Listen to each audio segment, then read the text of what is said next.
Сега ги продолжиме на би рекол доста сериозна тема со оглед на тоа што се случуваше кај нас пред известно време, но да речам Црвениот алар повторно се запали на Балканот по на несеќен случај што се случи во Босна и Херцеговина, ќе речев соседна Босна, бидејќи е дел од Југославија, не е соседна, ама е дел од некогашната заедничка држава, а оној пожар кој што избумна во пензионерски, во старски дом, а каде што загина пензионери и после овој настан, ние подучени пак ќе речеме од нашата блиско минато, се постава прашањето колку објектите се подготвени во случај на пожар да реагираат, односно колку може да се спаси од огнената стихија пред се човечкиот живот, но и сите материјални добра кои што ги има. Дали се објектите градени по соодветни стандарди, тоа беше број еден прашање и кај нас, но и колку луѓето се обучени да можат да прво спасат живот глава, а второ и да помогнат на некому друг. Токму затоа во продолжение, ако се согласуваш, одиме на оваа тема со Кирил Стојанов, кој што е во Противпожарниот сојуз на Македонија. Кире, добро ти утро. Така, Александаре, добро утро. Пред неколку дена, за жал, Балканот повторно имаше црни денови на жалост, откако во Босна, во дом за стари лица загина 13 лица според најновите информации, а повеќе од 30 се на болничко лекување на еден дом кој што се наоѓал дури на 7-миот кат. За тоа што се случувало во Босна, меѓутоа што се случува со домовите за стари лица во Македонија, со објектите овде, како и на кој начин се проверуваат дали се безбедни, што е она што треба да го имаат во такви услови за гасење на пожар, меѓутоа и за евакуација на луѓето, ќе ни каже Петар Плотников од Противпожарниот сојуз на град Скопје. Еве, господине Плотников, за жал трагичен случај во Босна. Имате ли вие некои информации што точно се случуваше и како лице кој што се бави со оваа проблематика гледате на причините што се случуваше таму? Пред се добро утро и голем поздрав од Противпожарниот сојуз на град Скопје. Значи, вака, што се однесува до пожарот во Тузла, не изненадува, затоа што често пати се случуваат во многу региони вакви слични пожари. Најтрагично е што во Тузла домот за стари лица е направен така да на 7-миот кат, највисокиот кат, бидат лоцирани лицата со стари лица со оболени и изнемоштени кои се да речеме во инвалидитет, да не може да го напуштат објектот кога е најпотребно и најбрзо. Грешката е најверојатно тука уште на техничкиот прием на објектот. Таму настанат е пожар на 7-миот кат, од кои причини се уште не е утврдено. Тоа ќе го утврди посебна комисија за заштита од пожари во Тузла. Инаку, употребната дозвола во Босна и Херцеговина ја дава општинскиот оддел или Министерството за простор за заштита и на животна средина. Они се должни да издадат таква дозвола и да се применуваат сите мерки заштитни за заштита од пожар во случај на елементарни непогоди. Лично. Така, да се надеваме дека бројот во загинати во Босна нема да расте, затоа што во неколку дена имаше уште 2 жртви. Она што нас повеќе не интересира е каква е ситуацијата во Македонија со тоа, особено со домовите за стари лица. Имаме ли ние регистар кој што води сметка за тоа колку старачки домови има, дали се на вистинското место, да не се случува некои домови да бидат на 7-ми кат и слично, кој што би било со трагични последици при елементарни непогоди? Што се однесува до Македонија, во Македонија постојат 42 домови за стари лица во приватна надлежност. Во градот Скопје тие се негде околу бројка 31, во функција се најверојатно сите. Другите домови за стари лица, кои што се во Битола, Прилеп, Берово и Куманово, се под надлежност на општините.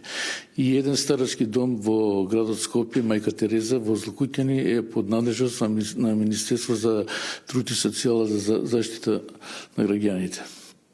Инаку, сите тие домови функционираат безпрекорно, барем така изгледа во јавноста, доколку се направи некоја контрола, сигурно дека има многу недостатоци. Ние во текот на изминатиот период правевме посебна програма за контрола на тие старачки домови. Наидувавме на некои недостатоци, нашата врска да им укажеме на недостатокот и тука завршува нашата надлежност. Ние немаме некоја врска да казнуваме, меѓутоа можеме многу како Сдружение на граѓани да помогнеме во тој дел околу заштитата од пожари. Кои се најчестите пропусти што се прават и што се забележуваат и што е она што треба да го има еден дом кој што би служило како начин превенција и помош при елементарни непогоди? Што е она што се забележува, а што е она што како закон, како правило треба да ги имаат таквите домови? Па вака, за градба на одобрението, да се добие одобрение за градба, го издава општинскиот оддел или ако се работи за државен објект, железница, други институции и нешто слично, тоа го издава Министерството за транспорт и врски. Значи, они се надлежни да издадат такви употребни дозволи. Мислам, одобрение за градба. Во тој дел од аспект на противпожарна заштита имаат повеќе закони кои треба да се исполнат пред да се даде објектот во техничка употреба. Тука се законот за пожарникарство кој предвидува проекти и заштитни системи за објектот. Законот за заштита од пожари, правилник, потоа последуваат правилници за минимална техничка опрема за заштита од пожари во објектот, како што се, например, просторен пристап на возила за противпожарна заштита, евакуацијата да биде во делот на излезите да бидат одредени спрема пропишаните ширини, да има системи за гасење во самиот објект, системи за дојава на пожар, противпожарни апарати и слично. Потоа законот има и правилник за противпожарна опрема, предвидува која намена, кои типови на апарати во кој оддел ќе бидат лоцирани. Правилник за одржување на системите. Значи, оние системи што се лоцирани во објектот, има правилник на кој начин и кој е овластен да ги одржува системите. Правилникот за евакуација е еден од најважните правилници. Тој предвидува обука на вработените, предвидува како да постапат согласно правилникот за и оперативниот план кој се изготвува и како да настапат во случај на евакуација. Со оглед на тоа дека постојат секогаш е потребно да се превенира, подобро да превенираме отколку потоа да крпиме и да анализираме што се случувало. Колку се внимава на тие превентивни мерки, колку се едуцира персоналот кој што е таму, бидејќи ако се случи некој таква несреќа, персоналот е тој прв кој што ќе помогне, колку тие се едуцирани во тој дел да можат да помогнат при евакуација и спасување животи во тие случаи? Со оглед на законот за заштита од пожари, во вакви објекти, јавни објекти, поготово домови за стари лица, евакуацијата се изведува 2 пати годишно.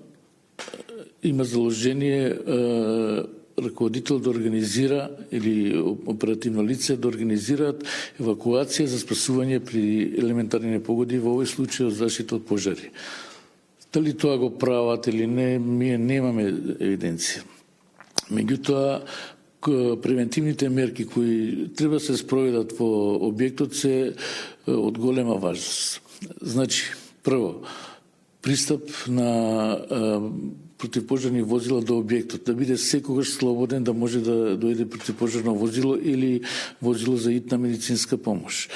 Потоа, најмалку објектот треба да има најмалку 2 излеза или влеза, за да има простор за евакуација ако едниот влез се оптеретен со големи пожари. Не почете него веќе поголем пожар кој може да нанесе многу штета на пациентите.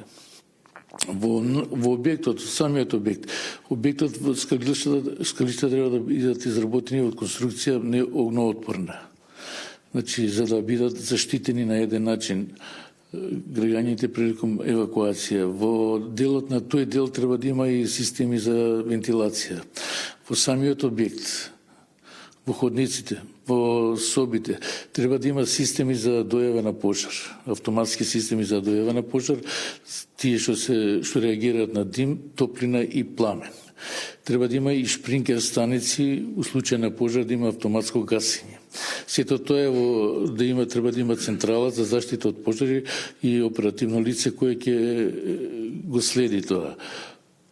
По пристапот на електричната енергија треба да биде безпрекорно исправна. На разводните табли за електрична енергија треба да стои надпис "Опасно по живот, исклучи струјата во случај на пожар". И да има додатен дел на електрична табла за одвод на статички електрицитет од сите апарати. Во делот на степеништето мора да има и ознаки за излез, треба да има и панични светла кои имаат можност 2 сата да светат додека нема електрична енергија. Знаете, во случај на пожар се исклучува електричната енергија и тие патокази треба да се видливи. Јас ви благодарам за овие информации. Ние ќе бидеме во контакт со вас, бидејќи вие ме најавивте дека ќе вршите и превентивни и обуки и ќе посетувате на терен, така да ќе бидеме со вас во наредниот период кој што доаѓа, за да бидеме во служба и да ги известуваме граѓаните за она што се случува во Македонија. Секако ние подготвуваме програма за наредниот период 2026 година, поготово за овие објекти, пошто еднаш имаме посетено пред 3-4 години, меѓутоа целата причина е тоа што како ќе бидеме примени, затоа што многу објекти од таков тип се затворени, нема пристап, нема одговорно лице, не е секојаш пристап тука за да организираме таа посета. Така да се надеваме дека тоа ќе се смени, бидејќи видовме што се случува во Босна кога условите се несоодветни, кога се прави дом за стари лица на 7 спрат и што е нешто може да се случи. Спомна мојот соговорник за тоа кои се оние правилници кои што важат, што е на што треба тие домови да ги имаат, за тоа колку ги има, колку ги нема, ќе треба надлежните во наредниот период да проверуваат, да се надеваме дека ќе немаме вакви трагични случаи ниту во Македонија, ниту на Балканот, бидејќи да потсетам минатата година Србија имаше таков случај, а пред тоа и Турција со многу човечки жртви.